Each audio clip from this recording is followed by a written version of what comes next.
उत्तर प्रदेश के जौनपुर जिले की मछली शहर लोकसभा सीट पर रागिनी सोनकर की दावेदारी सामने आई है। डॉक्टरी का पेशा छोड़कर रागिनी सोनकर ने राजनीति का रास्ता चुना।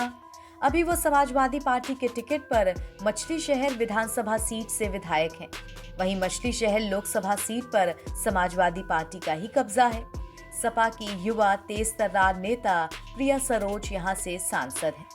यानी चाहे मछली शहर की लोकसभा सीट हो या विधानसभा, दोनों पर कब्जा सपा का है। लेकिन अब रागिनी सोनकर की सीट पर दावेदारी ने जौनपुर की सियासत में हलचल तेज कर दी है। लोकसभा चुनाव 2029 में समाजवादी पार्टी अब अपने किस चेहरे पर भरोसा जताएगी, ये देखना दिलचस्प होगा।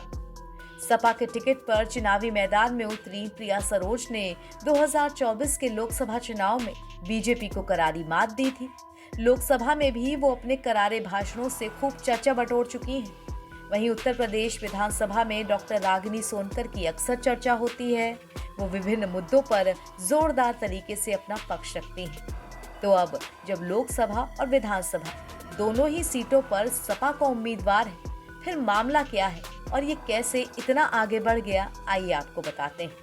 दरअसल हाल ही में मछली शहर विधायक डॉक्टर रागिनी सोनकर से एक इंटरव्यू में सवाल पूछा गया कि रागिनी सोनकर विधायक बनना चाहती हैं या सांसद।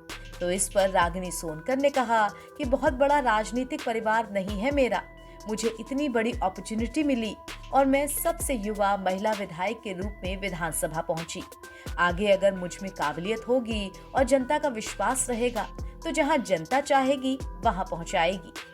फिर इसी सवाल में आगे पूछा गया कि आप मछली शहर या जौनपुर में से कौन सा क्षेत्र चुनेंगी।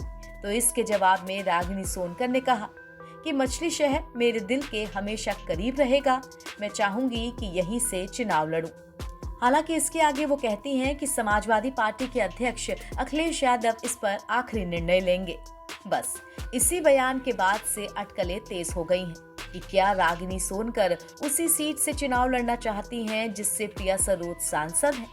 और यूपी में जहां छोटे छोटे बयान तूल पकड़ लेते हैं, नेता इशारों इशारों में क्या कह जाते हैं उसके कई दिनों तक मायने निकाले जाते हैं, तो फिर रागिनी सोनकर तो अपने मन की बात के जरिए बहुत बड़ी बात बोल गई।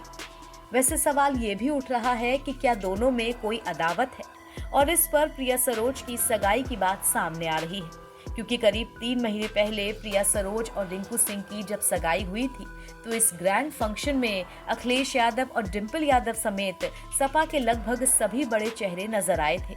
मगर उसी क्षेत्र से विधायक रागिनी सोनकर वहां नहीं पहुंची थी। खैर, अब उस वक्त जो भी परिस्थितियां बनी हो, मगर हाल ही के इंटरव्यू में दिए गए बयान से रागिनी सोनकर ने यूपी की राजनीति में हलचल जरूर मचा दी है। नवभारत टाइम्स की रिपोर्ट।